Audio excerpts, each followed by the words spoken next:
I'm not saying that there is no God. I'm just saying that your definition and my definition are different. I'm just saying that my version of God is way more intimate than yours because you think of God as something outside of yourself and separate from yourself. You see, my God is the all, and your God is a separate individual out in space somewhere that you may or may never meet due to your lifestyle. And since my God is all that is, I can confidently say, without a shadow of a doubt, just as Christ did, that I and the Father are one.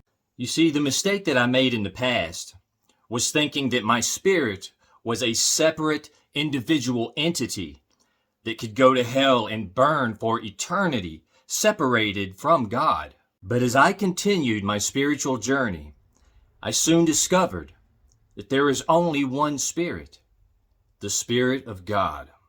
This universal Spirit of God is the source of all existence.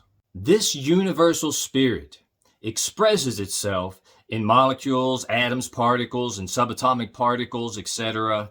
And all of these things create our existence, including me and you. Each of us are inseparable from God because God is in our most finite essence of being. So what's it like to realize that your individual spirit is a figment of your imagination? It's very uncomfortable at first.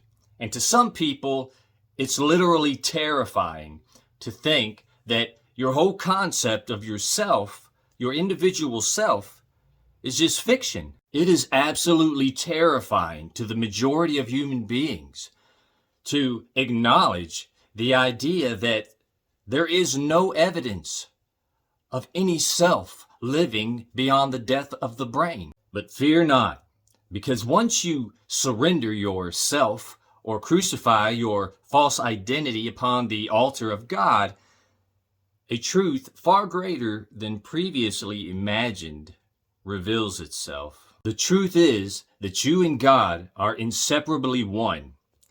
But what is God? Since God is unknowable or uncomprehendable, some might say God is nothing.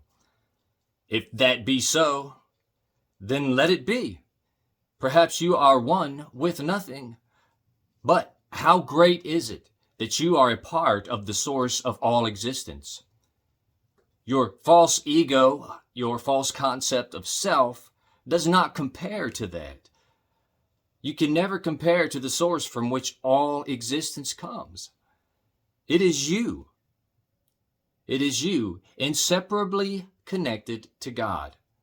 That one Spirit from which all life springs forth from is the same Spirit that you are.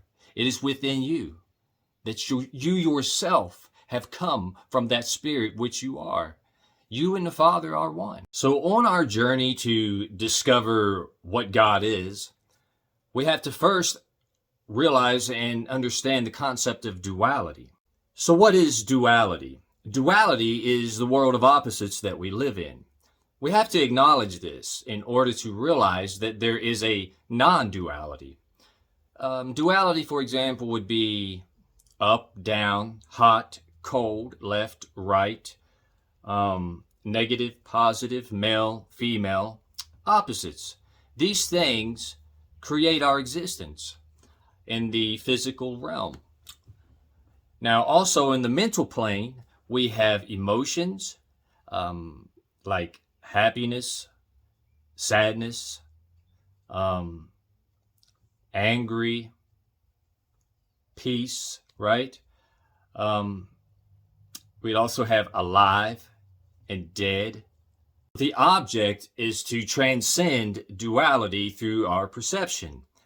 In order to consciously communicate with God, we have to be aware of the world of duality in which we live. So the object is to walk the middle path. And to do this, we have to be conscious and aware of our thoughts and emotions. You see, some people think that they are their thoughts and emotions, when in reality, these things are fleeting and circumstantial. You see, in order to commune with God, you have to know who your true self is. You can't go to God and communicate with Him through a fake self. And to truly know yourself is to know that part of you, your core self that never changes. It's never fleeting. It stays the same regardless of your emotions and your thoughts. No matter how many emotions and thoughts come and go, the core true self remains the same and is an anchor. And in all actuality, the true self is where your thoughts and emotions come from. The true self is the source from which everything springs. You see, your true self is a microcosm of the macrocosm. So in order to commune with God, we have to sacrifice our thoughts and emotions upon the altar of God. Like the saying goes, let go and let God. As previously mentioned, God is the all, but He's also unknowable.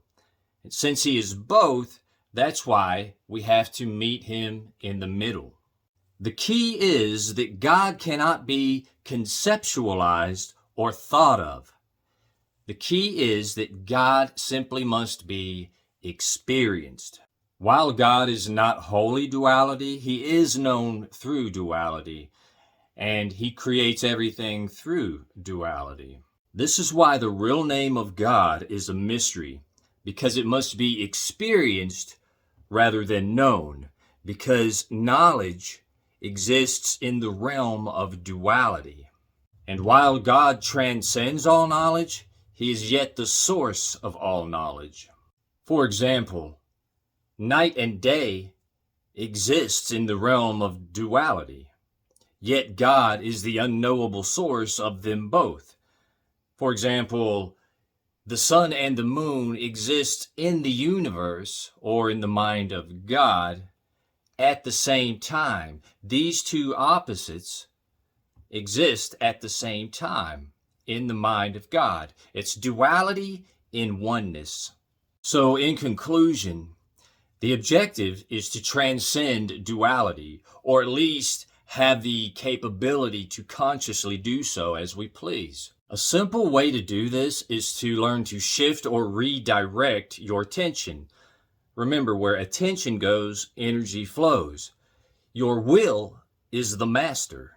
So the objective is to become aware and conscious of when we're dwelling in duality and redirect or shift our attention back to reality, the middle path, and God. So the next time you're feeling sad or mad, just acknowledge that you are dwelling in the realm of duality and that your objective is to get back on the middle path. Once you realize and become conscious that you are living in duality, then you have come a long ways. Thanks for watching till the end. I hope that it has blessed you in some way. Pass it on to a friend. If you have any questions, hit me up. Have a blessed day.